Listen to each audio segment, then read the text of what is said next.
آج ہمارے سامنے جو کہانی ہے ویران حویلی اور موت کی سرگوشیاں، اس کا خلاصہ تو کافی سیدھا لگتا ہے۔ ایک ہارر ناول نگار ہے دانیال، وہ اپنی کتاب مکمل کرنے کے لیے ایک ویران حویلی جاتا ہے اور ظاہر ہے وہاں پھنس جاتا ہے۔ جی، ایک کلاسک ہارر سیٹ اپ ہے۔ بالکل، لیکن ہم آج صرف اس کا خلاصہ بیان کرنے نہیں بیٹھے۔ اس کہانی کی جو اصل طاقت ہے نا، وہ اس کے اختتام میں ہے۔ وہ سب کچھ الٹ کر رکھ دیتی ہے۔ بالکل، اور یہی ہمارا آج کا مشن ہے۔ ہم یہ کھوج لگائیں گے کہ یہ کہانی ایک عام بھوت پریت کی کہانی سے کیسے مختلف ہے۔ یہ صرف ڈرانے کے لیے نہیں لکھی گئی، یہ وقت، حقیقت اور سب سے بڑھ کر ہماری اپنی شناخت کے بارے میں کچھ بہت ہی پریشان کن سوالات اٹھاتی ہے۔ صحیح۔ سوال یہ ہے کہ کیا دانیال حویلی میں بھوتوں سے لڑ رہا تھا یا وہ اپنی ہی حقیقت کے ٹوٹنے کا سامنا کر رہا تھا؟ چلیں اسی سوال سے شروع کرتے ہیں۔ کہانی کا آغاز تو بہت روایتی ہے۔ دانیال کا رات کے وقت وادی ابلیس کی طرف سفر، کیچڑ بھری سڑک، اور ایک ٹیکسی ڈرائیور جو اسے وہاں چھوڑنے سے ڈرتا ہے۔ ہاں، یہ سب ہم نے کئی بار دیکھا ہے، لیکن کیا یہاں کوئی چیز مختلف ہے؟ میرے خیال میں جو چیز اسے شروع سے ہی مختلف بناتی ہے وہ ڈرائیور کی وارننگ کا انداز ہے۔ وہ صرف یہ نہیں کہتا کہ وہاں مت جاؤ، وہاں بھوت ہے۔ نہیں کہتا۔ وہ کہتا ہے یہاں ہوائیں بھی انسان کا نام پکارتی ہیں۔ اوہ ہاں، یہ بہت ہی عجیب بات ہے۔ جی، یہ ایک بہت ہی مخصوص اور ذاتی خوف کی طرف اشارہ ہے۔ یہ کوئی عام آسیب نہیں ہے جو کسی پر بھی حملہ کر دے۔ یہ کوئی ایسی چیز ہے جو آپ کو جانتی ہے، جو آپ کا نام پکار سکتی ہے۔ یہیں سے کہانی نفسیاتی خوف کی بنیاد رکھتی ہے۔ اور پھر دانیال حویلی پہنچتا ہے۔ کہانی میں اس کی جو تفصیلات ہیں، بوسیدہ ڈھانچہ، کائی جمی دیواریں، وہ اندھی آنکھوں جیسی کھڑکیاں، جی، وہ سب ماحول بناتی ہیں۔ لیکن جو چیز میرے ذہن میں اٹک گئی وہ اندر داخل ہوتے ہی آنے والی بو تھی۔ پرانے گلاب اور سڑے ہوئے گوشت کی ملی جلی بو۔ یہ صرف ایک تفصیل نہیں ہے نا؟ یہ بالکل بھی صرف ایک تفصیل نہیں ہے، یہ حویلی کی پوری تاریخ اور اس کی فطرت کا استعارہ ہے۔ گلاب جو خوبصورتی اور زندگی کی علامت ہے وہ پرانا ہو چکا ہے، یعنی ماضی میں قید ہے۔ اچھا۔ اور سڑا ہوا گوشت حال کی حقیقت ہے، ایک ایسی لافانی زندگی جو اندر سے گل سڑ چکی ہے، جو صرف دوسروں کا خون پی کر زندہ ہے۔ یہ بو دانیال کو خوشامدید نہیں کہہ رہی، یہ اسے اس کا مستقبل بتا رہی ہے۔ مطلب کہ وہ بھی ایک کہانی کی تلاش میں آیا ہے، لیکن اب اسی جگہ گلنے سڑنے کے لیے قید ہو جائے گا؟ بالکل۔ یہ بہت دلچسپ نکتہ ہے۔ اور اسی گلی سڑی حقیقت کا پہلا انسانی چہرہ ہے چوکیدار رحمت دین۔ جی۔ اس کی آمد بھی بڑی عجیب ہے۔ اچانک سیڑھیوں پر شمع کا روشن ہونا اور اس کا نمودار ہونا، لیکن اس کا پہلا جملہ ہی سب کچھ بتا دیتا ہے۔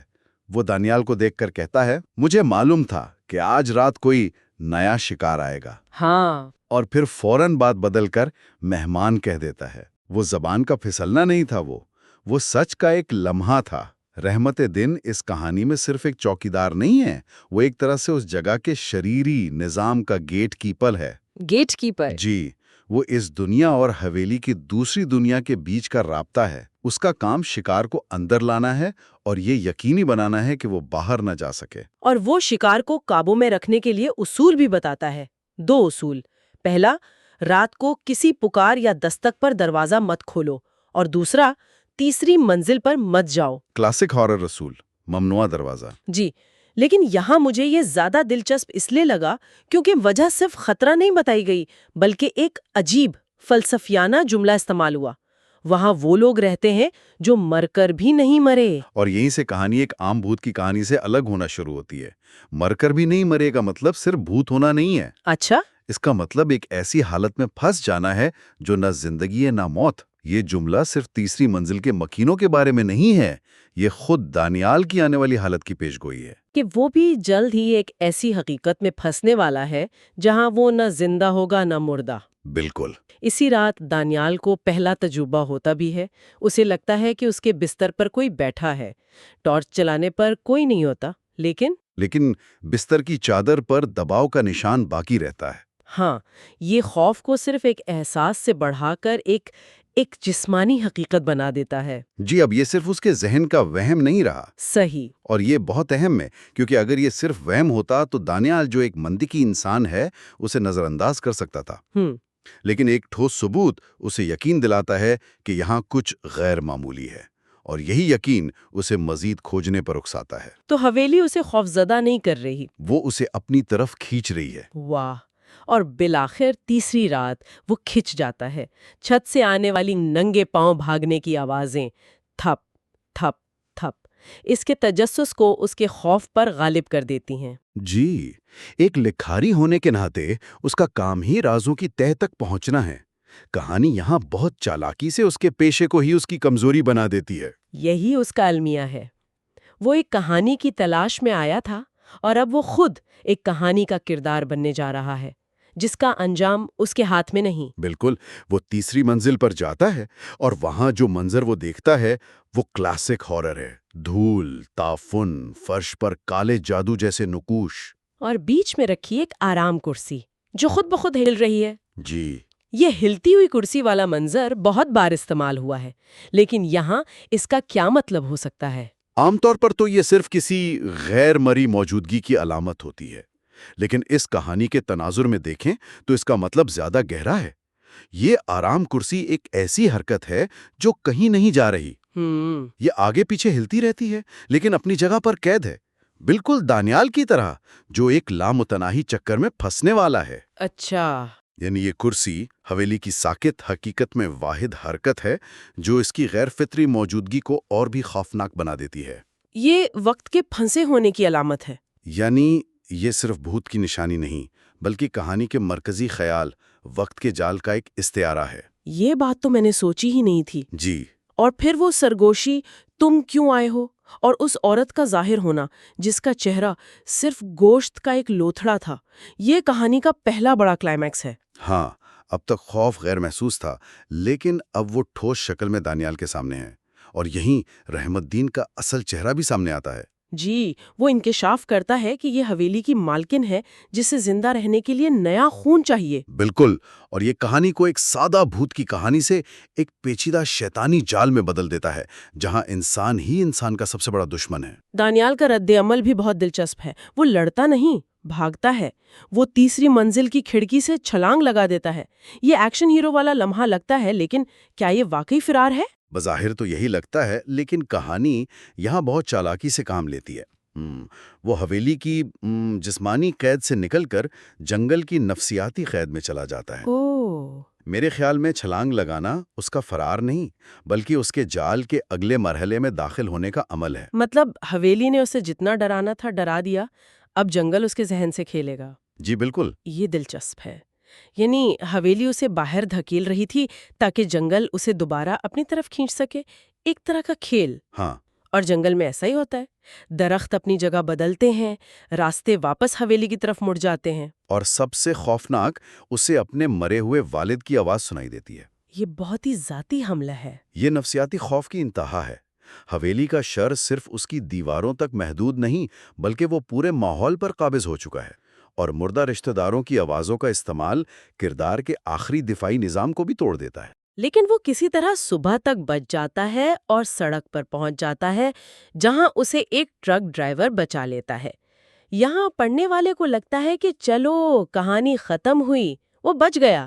لیکن اصل کہانی تو یہاں سے شروع ہوتی ہے۔ ہاں، یہ گفتگو یہ کہانی کا سب سے بڑا اور ذہین موڑ ہے۔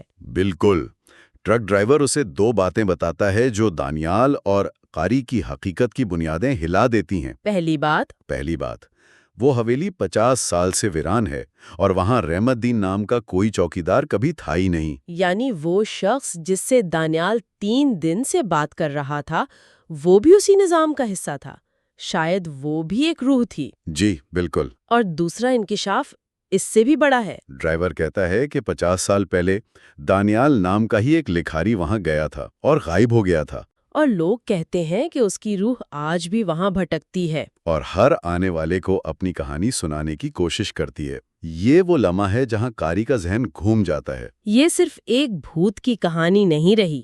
نہیں، یہ شناخت کے بحران کی کہانی بن گئی ہے۔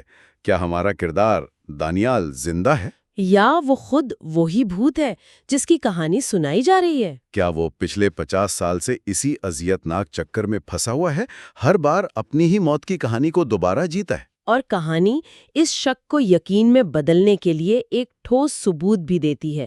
دانیال گھبرا کر اپنا شناختی کارڈ دیکھتا ہے جس پر تاریخ پیدائش 1950 لکھی ہے۔ اور کارڈ کی حالت ایسی ہے جیسے برسوں مٹی میں دبا رہا ہو۔ یہ وہ لمحہ ہے جب اسے اور ہمیں احساس ہوتا ہے کہ وہ کون ہے۔ ہم جس کردار کے ساتھ شروع سے سفر کر رہے تھے وہ انسان تھا ہی نہیں۔ یہ ایک زبردست موڑ ہے۔ قاری کو احساس ہوتا ہے کہ وہ ایک روح کے نقطے نظر سے کہانی پڑھ رہا تھا، ایک ایسی روح جو خود کو زندہ سمجھ رہی تھی، وہ اپنی ہی کہانی کو دوبارہ جی رہی تھی۔ شاید یہ سوچ کر کہ اس بار وہ بچ نکلے گا، لیکن چکر تو چکر ہوتا ہے۔ اور پھر کہانی کا آخری منظر جو میرے خیال میں سب سے زیادہ خوفناک ہے۔ دانیال سامنے دیکھتا ہے تو ڈرائیور کی سیٹ خالی ہے، ٹرک خود بخود چل رہا ہے، جی، اور ریڈیو سے رحمت دین کی آواز آتی ہے، کہانی ابھی ختم نہیں ہوئی صاحب، ابھی تو شروع ہوئی ہے۔ اور ٹرک کھائی کی طرف مڑ جاتا ہے۔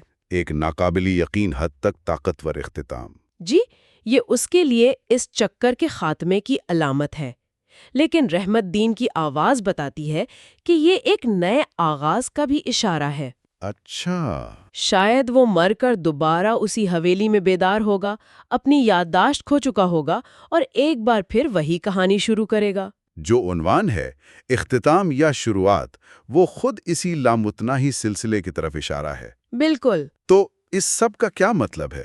کیا یہ صرف ایک ڈراؤنی کہانی ہے جس کا اختتام چونکا دینے والا ہے، یا اس میں کوئی گہرا پیغام ہے؟ میرے خیال میں اس کا پیغام بہت گہرا ہے۔ یہ کہانی اس بارے میں ہے کہ جگہ اور واقعات کس طرح کہانیاں قید کر لیتے ہیں۔ حویلی صرف ایک عمارت نہیں، وہ ایک کہانی ہے جو زندہ ہے اور اس نے کرداروں کو کھا جاتی ہے۔ دانیال ایک کہانی لکھنے گیا تھا، لیکن آخر میں وہ خود ایک کہانی بن گیا جسے وہ بار بار دہرانے پر مجبور ہے۔ اور یہ اس بات کی بھی علامت ہے کہ ماضی ہمیں کیسے قید کر سکتا ہے نا، ہمیں ایک ہی غلطی، ایک ہی دکھ کو بار بار جینے پر مجبور کر سکتا ہے۔ جی بالکل۔ اور یہ بھی کتنا دلچسپ ہے کہ رحمت دین کی آواز ریڈیو پر آتی ہے، جو کہ ایک جدید ٹیکنالوجی ہے۔ جی، یہ اس بات کی علامت ہے کہ حویلی کی یہ شیطانی طاقت صرف اس پرانی عمارت تک محدود نہیں۔ وہ جدید دنیا میں بھی سرایت کر سکتی ہے۔ وہ کہانی اب صرف جنگل تک محدود نہیں۔ بالکل۔ اور ایک آخری سوچ سننے والوں کے لیے چھوڑ کر جاتے ہیں۔ جی، اس کہانی کی ساری تفصیلات ہمیں دانیال کے نقطہ نظر سے بتائی گئی ہے۔ اگر ڈرائیور کی بات سچ ہے کہ دانیال کی روح ہر نئے آنے والے کو اپنی کہانی سناتی ہے، تو کیا ہم نے جو کہانی ابھی سنی، جو اس کے ذہن سے بیان کی گئی ہے، ہاں، کیا وہ بھی اس کی سنائی ہوئی ہے؟ کیا ہم یعنی قاری یا سننے والے اس کے نئے شکار ہیں؟ کیا ہم بھی اس کے جال کا ایک حصہ بن گئے ہیں، صرف اس کی کہانی سن کر؟